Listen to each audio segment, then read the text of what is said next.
สบายดีอาจารย์หนองซื้อนางเต่าแก้วอรุณเป็นพยาบาลที่หนึ่งซื้อมาพันบาดแผลบริเวณแขนคนเจ็บซื้อว่านางอ้อยป้า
สบายดีเอื่อย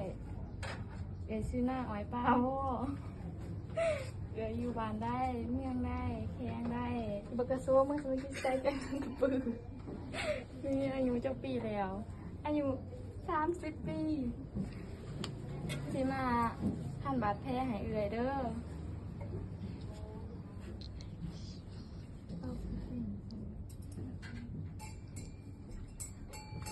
โดยเนี่ยได้เรียนพักผ่อนก่อน2 นาทีก่อนเด้อ